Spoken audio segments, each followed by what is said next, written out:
नमस्कार दोस्तों, आज इस गुरु पूर्णिमा के शुभ अवसर पर मैं अपनी माँ और अपने सभी गुरुओं को शत शत नमन करती हूँ। गुरुओं को भगवान से ऊपर का दर्जा दिया जाता है। ऐसा माना जाता है कि वो गुरु ही है जो मनुष्य को जीवन के अहम पाठ सिखाता है और सही गलत में अंतर करना बताता है। आदिकाल से लेकर आज तक गुरुओं की प्रतिष्ठा के गुणगान समय समय पर हमारे साहित्यकारों ने भी गाया है। जैसे मलिक मोहम्मद जायसी ने गुरु की महिमा को बताया है। तन चितौर मन राजा किन्हा, हिय सिंहल बुद्धि पद्मिनी चिन्हा, गुरु सुआ मोहि पंथ दिखावा, बिन गुरु जगत को निर्गुण पावा।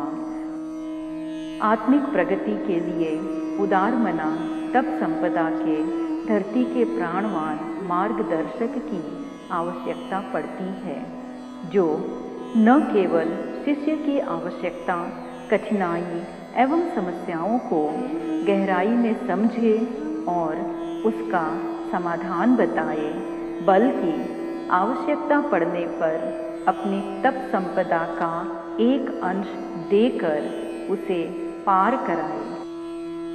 गुरु को गुरु इसलिए कहा गया है कि वह अज्ञान तिमिर का ज्ञानांजन से निवारण कर देता है, अर्थात अंधकार से हटाकर प्रकाश की ओर ले जाने वाला गुरु ही है। गुरु तथा देवता में समानता के लिए कहा गया है कि जैसी भक्ति की आवश्यकता देवता के लिए है, वैसे ही गुरु के लिए भी, क्योंकि यह संबंध आध्यात्मिक उन्नति एवं परमात्मा की प्राप्ति के लिए ही होता है। गुरु की महिमा वास्तव में शिष्य की दृष्टि से है, गुरु की दृष्टि से नहीं। एक गुरु की दृष्टि होती है, एक शिष्य की दृष्टि होती है, एक तीसरे आदमी की दृष्टि होती है। गुरु की दृष्टि यह होती है कि मैंने कुछ नहीं किया, प्रत्युत जो स्वतः स्वाभाविक वास्तविक तत्व है उसकी तरफ शिष्य की दृष्टि करा दी। तात्पर्य यह है कि मैंने उसी के स्वरूप का उसी को बोध कराया है।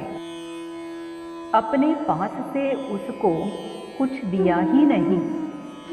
शिष्य की दृष्टि यह होती है कि गुरु ने मुझे सब कुछ दे दिया, जो कुछ हुआ है सब गुरु की कृपा से हुआ है। तीसरे आदमी की दृष्टि यह होती है कि शिष्य की श्रद्धा से ही उसको ज्ञान हुआ, किंतु असली महिमा उस गुरु की ही है जिसने शिष्य को आत्मबोध कराया, आत्मज्ञान के मार्ग पर चलाया। विवेकानंद को रामकृष्ण परमहंस का, चंद्रगुप्त को चाणक्य का, शिवाजी महाराज को समर्थ गुरु रामदास का, विनोबा जी को गांधी जी का आश्रय मिला। इस छत्र छाया के बिना अकेले पुरुषार्थ के बलबूते पर कोई आगे नहीं बढ़ सकता है। अपने से अधिक समर्थ का साथ तो चाहिए ही। माता बालक की सुरक्षा और सहायता में हर घड़ी लगी रहती है और पिता उसके लिए निर्वाह एवं प्रगति के साधन जुटाने में मग्न रहता है।